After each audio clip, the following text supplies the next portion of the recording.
Israeli airstrike has killed at least 7 people and wounded several others in central Beirut. It's hit a building in the center of the area called Bachoura, just 1 kilometre from Lebanon's parliament and the Prime Minister's office. Meanwhile, more Israeli strikes have targeted Dahiyeh, the southern suburb of Beirut, where Hezbollah leader Hassan Nasrallah was killed last week.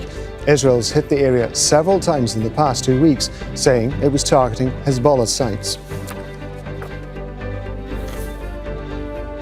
And in Gaza, an overnight Israeli strike has killed at least 1 Palestinian and injured another in Deir el-Balah in the central part of the Strip. An Israeli helicopter gunship struck a tent housing displaced people in a school compound. Alon Liel is a former Director General at Israel's Foreign Ministry. He's also a former ambassador to South Africa. He's joining us from Tel Aviv. So thank you very much indeed for being with us. The Israeli ambassador to the United Nations, Danny Danon, has done a television interview in which he said that Israel should respond to the recent Iranian strikes on Israel in a measured manner because we do not want to see a comprehensive war with Iran. Now, obviously, if Israel was to target Iran directly, that would be a significant escalation. Do we have any idea of what the options might be in the way that Israel responds to this? I can only tell you that the mood here, from what we hear from the politicians and from the media, is that Israel is going to respond, but nobody really has any idea how this will be done and when. You know, we are celebrating now our New Year, Rosh Hashanah, and everybody is summing up the year. And I think the thoughts are on the year that passed and what happened to us and to the region. And I think the general mood is quite gloomy. So I don't think we, at the moment, think necessarily on Iran. We think more on ourselves. We heard a statement from the Emir of Qatar just a few moments ago saying that they were exploring all options when it came to some sort of diplomatic off-ramp to try and ameliorate this situation. Is there anything that you can see would create an opening for some sort of diplomatic method out of this? You know, I as a diplomat see options, but I don't see the government searching for them.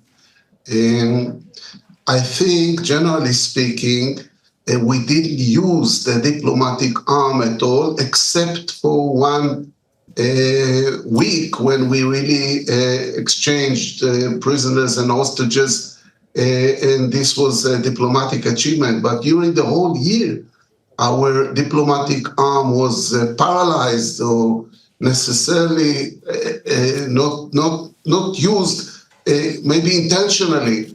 But I see options. I see options in Lebanon now.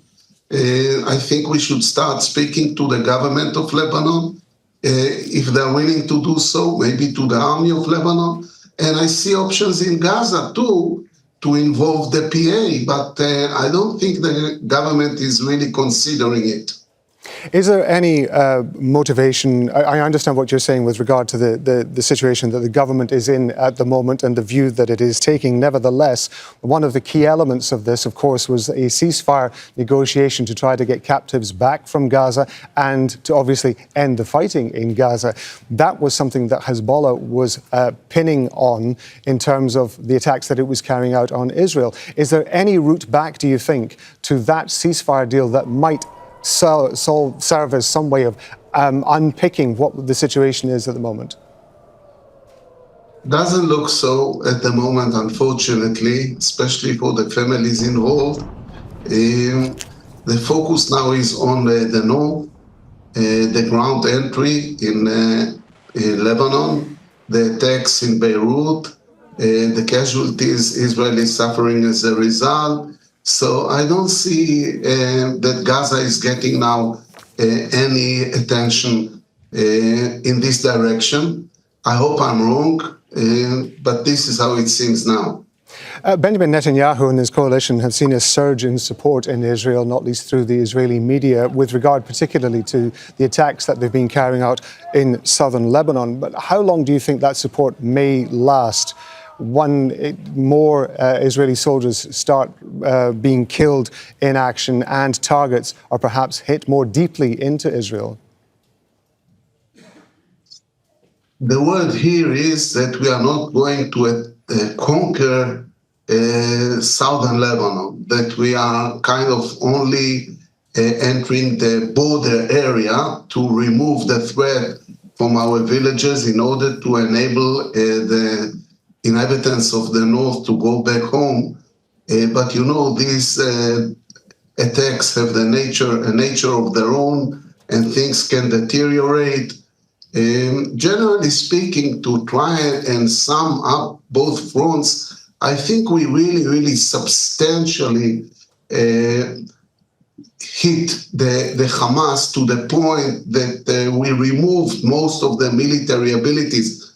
In Lebanon, it doesn't look the case, and we hit Hezbollah seriously, but we see in the last few days that they are fighting back, lots of missiles and fighting on the ground. So I think we still have a long way to go in Lebanon. Benjamin Netanyahu had said that one of the primary aims of the actions that it's taking now is to remove the threats to the Israeli people once and for all. But if Israel is going to be dragged into ongoing conflicts in southern Lebanon and in Gaza as well, of course, possibly with Iran to some degree, but of course also carrying out raids in the occupied West Bank, can the people of Israel truly be made to feel safer? That's a good question, really. I think that until 2 weeks ago, people here did not feel safer, but with massive attacks and very sophisticated attacks in Lebanon, especially in Beirut, in the last 2 weeks, people started feeling safer, and then came the attack from Iran. Generally speaking, I think most Israelis will admit that this year has weakened Israel in every aspect, especially economically, socially, maybe even militarily. And a war, nobody benefits from such a war. Some are hit badly and some are hit slightly, and we were not hit badly. We don't suffer a knockout, but if this will go on another 6 months or a year, everybody in the region will find himself weaker, and the level of safety will go down to all the residents of the area. Alon Liel, we appreciate you being with us on Al Jazeera. Thank you very much indeed. Thank you. Make sure to subscribe to our channel to get the latest news from Al Jazeera.